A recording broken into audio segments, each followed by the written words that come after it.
Let's see who really wants it.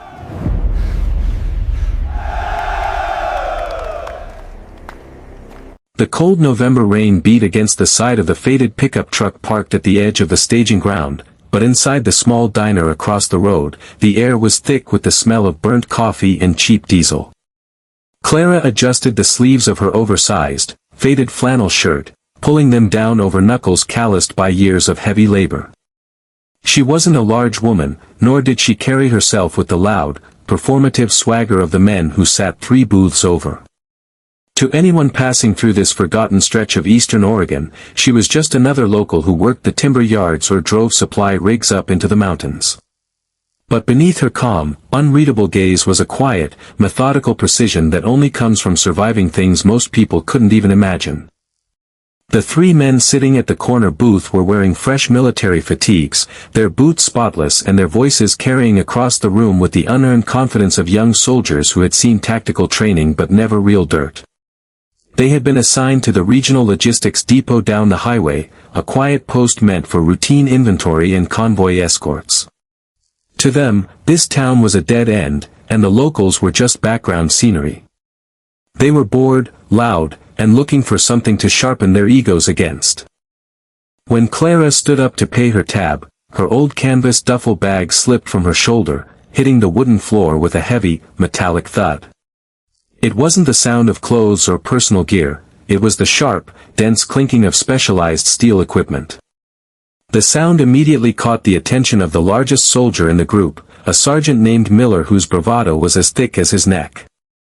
He smirked, nudging his buddy beside him, and leaned back in his vinyl seat with an "Hey there, ma'am," Miller called out, his voice dripping with condescension. "That's a pretty heavy load for a Tuesday morning. You hauling scrap metal, or are you trying to play soldier like the big boys?"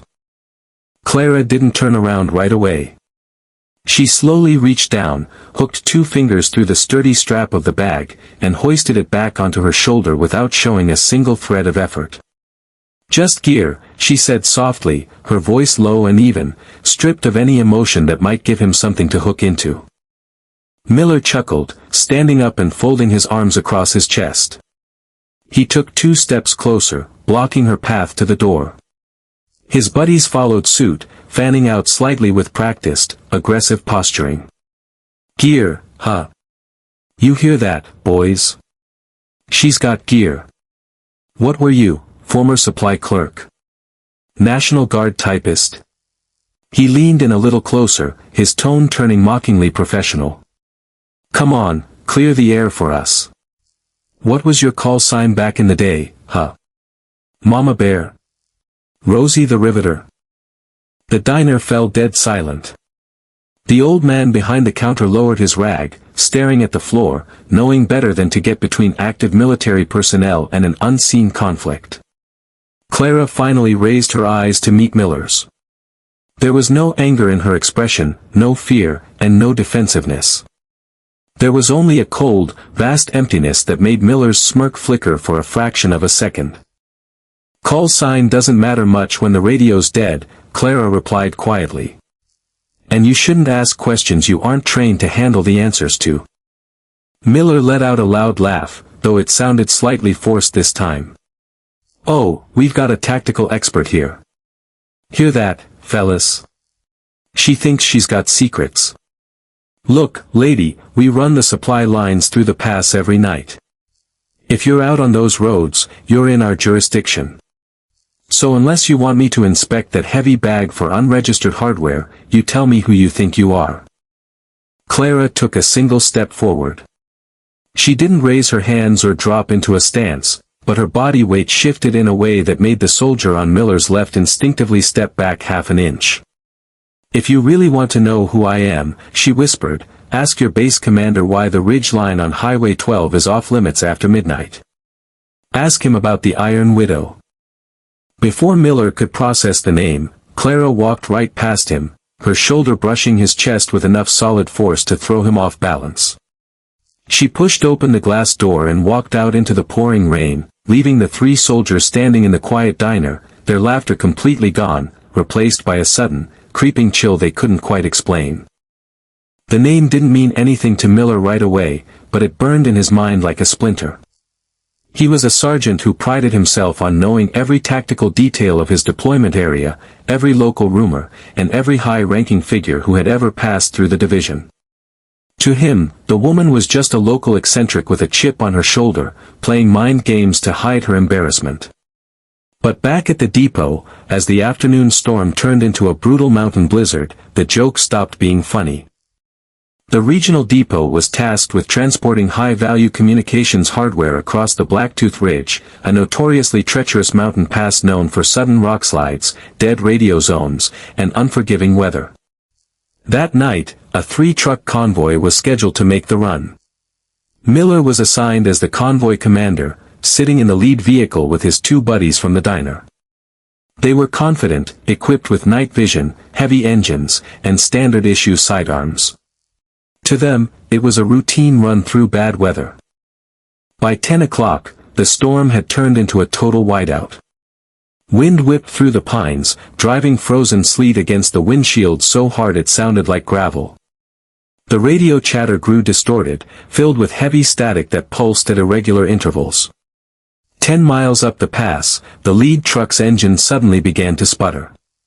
Miller cursed, grabbing his radio microphone to signal the trucks behind him, but all he got in return was a deafening burst of high-frequency feedback that forced him to tear off his headset. "What's wrong with the comms?" his driver shouted over the roar of the wind. "The whole frequency band is jammed." "It's just the mountain," Miller growled, though his palms were starting to sweat against the steering wheel. "Keep moving. We don't stop on the ridge." Then, the lead truck shuddered violently. A sharp, mechanical snap echoed from beneath the chassis, followed by the terrifying sound of steel tearing under tension. The heavy supply truck skidded sideways, its rear tires locking up instantly as the steering column went completely dead. Behind them, the second and third trucks slammed on their brakes, their headlights cutting through the blinding snow to reveal a nightmare scenario. The main bridge over the Blacktooth Gorge had been completely sabotaged. The heavy steel support cables hadn't snapped from the weather, they had been cut with surgical, thermal precision. The entire convoy was trapped on a narrow, single-lane shelf of rock, with a sheer cliff on one side and a 100-foot drop into the raging river below on the other. And then, the headlights of all 3 trucks flickered once, twice, and died simultaneously, plunging the soldiers into total, suffocating darkness. Panic erupted across the radio channels that were still barely functioning. Soldiers spilled out of the cabs, pulling their weapons and aiming them wildly into the swirling snow. Miller slammed his door open, shouting orders, trying to establish a defensive perimeter, but his voice was swallowed by the gale-force wind. They were blind, cold, and completely cut off from their base. "Sergeant," one of the younger soldiers screamed, pointing up at the rocky overhang above the trapped trucks. "Movement on the ridge. We've got eyes on something." Miller pulled up his night vision goggles, adjusting the thermal lens. Through the green-tinted haze, he saw a single silhouette standing motionless on the highest rock outcrop, unaffected by the freezing wind. It wasn't a military scout, nor was it a bandit. The figure was wearing heavy, dark canvas gear, holding a long, custom-built mechanical winch rig. Around her neck hung an old, tarnished dog tag that caught the moonlight just for an instant. It was the woman from the diner. She didn't shoot. She didn't call out a demand over a loudspeaker. Instead, she stepped off the edge of the cliff into the dark void. A collective gasp went up from the soldiers as they thought she had fallen to her death. But a second later, the sharp, rhythmic whirring of a heavy steel cable echoed through the canyon. Clara descended through the storm like a shadow, landing lightly on the hood of Miller's stalled truck with absolute, terrifying control. Miller drew his sidearm, his hands shaking violently from the cold and sudden adrenaline. "Hold your ground," he yelled, his voice cracking. "Who are you? What did you do to these vehicles?" Clara didn't even look at the gun pointed at her chest. She reached down, picked up a heavy jumper cable attached to a compact, portable power unit on her belt, and slammed the clamps onto the exposed battery leads of the military truck. Instantly, the truck's engine roared back to life, its heavy high beams cutting through the storm and illuminating her face. Her eyes were calm, her expression unchanged from that morning. "I didn't sabotage your bridge, Sergeant," Clara said, her voice piercing through the roar of the blizzard with effortless authority. "The road collapsed 2 hours ago due to an illegal mining detonation 3 miles up. If you had driven 50 feet further, all 3 of your trucks would be at the bottom of the gorge right now." Miller lowered his gun slightly, his mind racing. He looked past her at the twisted steel of the bridge, realizing with a stomach-churning shock that she was right. The road was gone. If she hadn't rigged the mechanical warning sensors that killed their engines, they would have driven blind off the edge of the cliff. You stopped us." Miller stammered, the arrogant sergeant completely replaced by a terrified kid in a uniform. "Why? How did you know?" "Because I built the original access routes on this mountain 20 years ago," Clara replied, stepping down from the hood and walking toward the rear of the convoy. "And because I don't let arrogant boys die on my watch just because they're too proud to pay attention to the terrain." She walked past the frightened soldiers, who backed away from her as if she were a ghost. She moved with a terrifying efficiency, pulling heavy-duty tow cables from her duffel bag, the same bag Miller had mocked hours earlier, and hooking them to the frames of the trucks with lightning speed. She was setting up a counterweight pulley system using the rock face, a technique that required an expert knowledge of structural engineering and mountain warfare.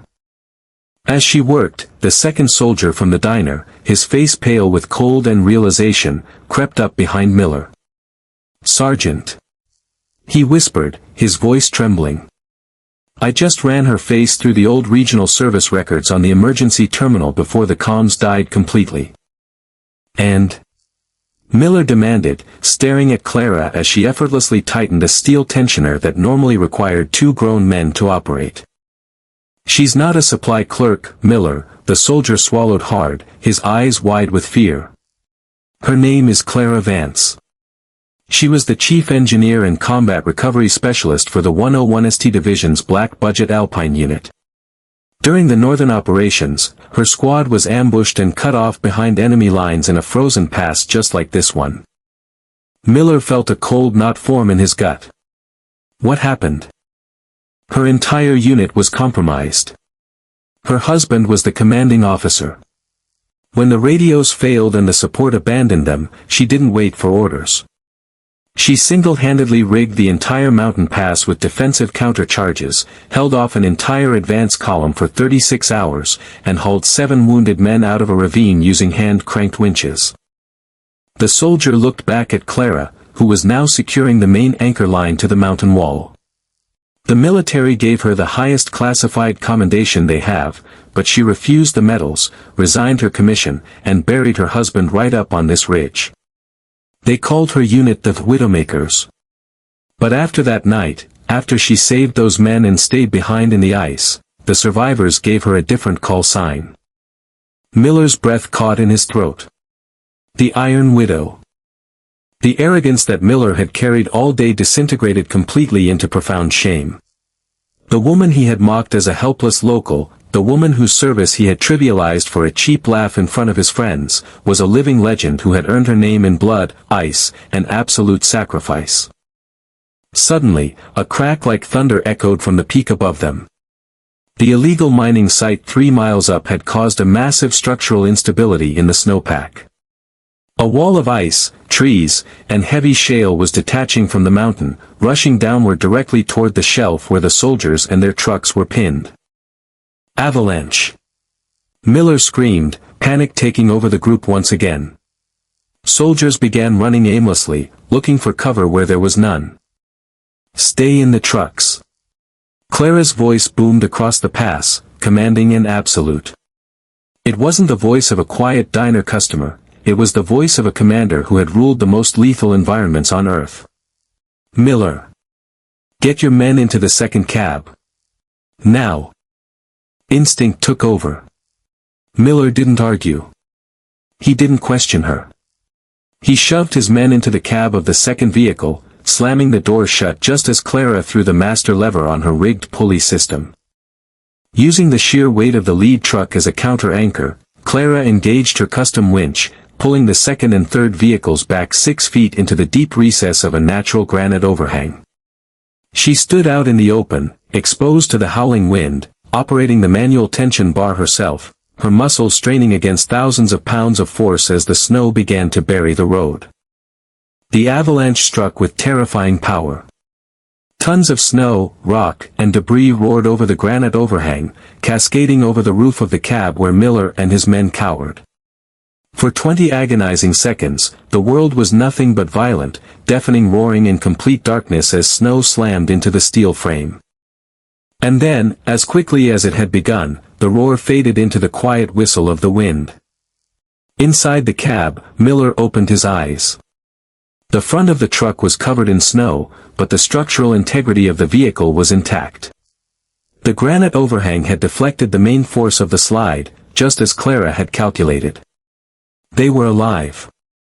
Miller kicked his door open, shoving his way through the snowdrift, terror gripping his chest. "Clara!" he yelled out into the white darkness. "Clara!" A few yards away, kneeling in the snow beside her battered winch, was Clara. She was breathing heavily, her hands bleeding through her gloves where the steel cable had torn the fabric, but she was standing up, pulling herself up against the cold rock. Miller ran to her, reaching out to help her, but he stopped himself, suddenly feeling unworthy to even touch her coat. Are you okay?" he stammered, tears stinging his cold eyes. Clara looked at him, her face covered in frost, but her eyes held that same deep, unshakable calm. "The road behind you is clear," she said quietly. "Turn your convoy around and drive back to base. Tell your commander that Blacktooth Ridge is closed for the winter." Miller looked at the woman who had saved his life twice in a single night, the woman he had insulted, dismissed, and humiliated. He felt a lump in his throat so heavy he could barely speak. Slowly, deliberately, Miller came to attention in the freezing snow, raised his hand to his brow, and delivered the sharpest, most respectful military salute he had ever given in his life. Behind him, his 2 comrades scrambled out of the truck and immediately joined him, holding their salutes in silent, profound gratitude. Clara looked at the 3 young soldiers standing in the storm, paying homage not to a rank or a title, but to a spirit that refused to break. For the first time all day, a tiny, faint ghost of a smile touched the corner of her lips. She didn't salute back. She simply gave a slow, solemn nod of recognition. She picked up her battered canvas duffel bag, threw it over her shoulder, and turned toward the dark, snowy trail leading further up the mountain toward the high ridge where she kept her peace. Miller watched her walk away until her silhouette vanished entirely into the swirling white storm, leaving behind only deep footprints in the fresh snow that were quickly filled by the falling night. He knew then that he would never look at a quiet stranger the same way again, and he would never forget the lesson taught to him by the quiet legend of Blacktooth Ridge. True strength never needs to make a sound, it simply stands firm when everything else falls apart.